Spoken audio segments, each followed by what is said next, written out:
Hej og velkommen til Jasmins video om annuitetsopsparing. En annuitetsopsparing er en konto, hvor der hver måned bliver indbetalt et vist beløb, som også kaldes for indbetalingen eller ydelsen. Termin er antal af gange eller måneder, hvor man indbetaler. Renten er den, som bliver tilskrevet hver termin og er altså således konstant. Til sidst har vi slutkapitalen, som er altså når ydelsen er blevet betalt med den tilskrevede rente i alle terminer. Dette vil jeg komme yderligere ind på nu.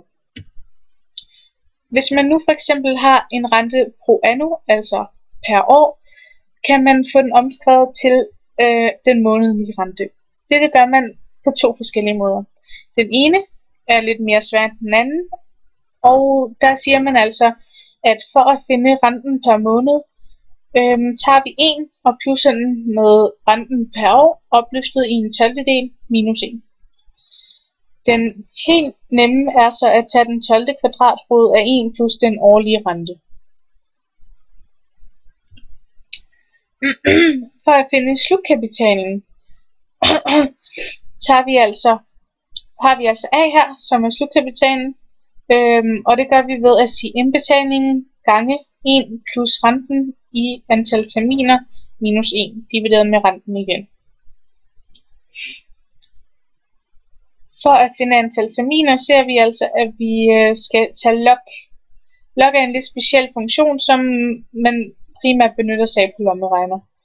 Man siger altså slutkapitalen gange renten divideret med indbetalingen per termin plus 1. Og det dividerer man så med log til 1 plus renten igen.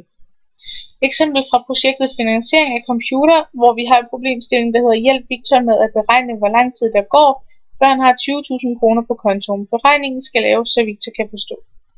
Vi har en startkapital på 13.000, rente på 5% og omskrevet til det decimaltal er altså 0,05, som vi bliver bedt om herover med et kommatal. Slutkapitalen er jo så de ønskede 20.000 kroner, og vi kender ikke antal år. Det vi gør, det er, at vi sætter den 20.000 op i en bryg med 13.000, og det giver altså 1,53. Vi tager derefter log til 1,53, som giver os 0,18. Derefter regner vi renten ud, altså 1 plus renten, omskrevet til decimaltal, som giver 1,05. Og det tager vi så log til derefter. Det giver så 0,02, og det sætter vi op i en bryg til sidst, hvor vi har resultatet 8,82, men da vi ikke kan sige 8,82 år, vil vi hellere runde det op til, at det var 9 år, før der står 20.000 kroner på Victors konto, så han er sikker på, at han har penge nok. Det skal lige siges, at disse former gælder kun ved 1 indbetaling og 1 rentetilskrivelse per termin. I tilfælde af flere terminer per rentetilskrivning, så skal man regne renten om. For at finde indbetalingen eller ydelsen, skal vi altså tage slutkapital og gange med renten, og dividere det med 1 plus renten igen, som altså selvfølgelig er omskrevet til kommatal, opløftet i antal terminer minus 1. Nu vil jeg vise, hvordan man kan opstille et regneark. Vi tager altså udgangspunkt i et projekt, vi har lavet, som hedder finansiering af computer, og det er Victors computer. Yes. Vi har her, at indbetalingen er 1.105 kroner, og renten er 0,0062%, og terminen er 24 måneder, og så ved vi også, at yderligere skal der bruges 200 kroner per januar på ekstra gebyr. Yes. Hvis vi tager her på 0 måneder, altså den blå kolonne her er ikke kun antal måneder, men også antal indbetalinger. Okay.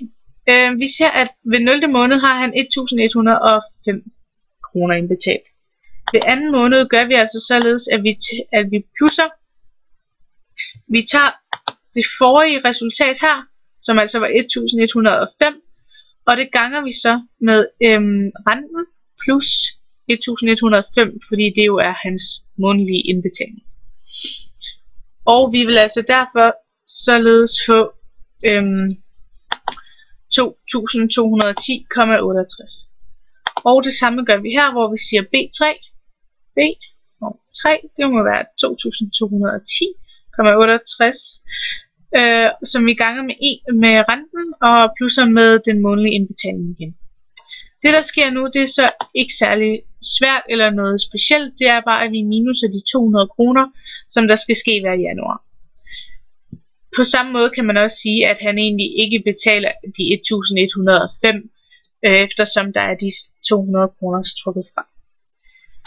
Yes, og det kører egentlig sådan set bare hele vejen herhenad, og jeg er blevet nødt til at dele det op i 2 kolonner, fordi jeg ikke havde plads til mere nedenstående. Men jeg håber, at I kan bruge dette, og ja, man kan sådan set bruge det til stort set alt. Ja, tak fordi I lyttede. God aften. Hej.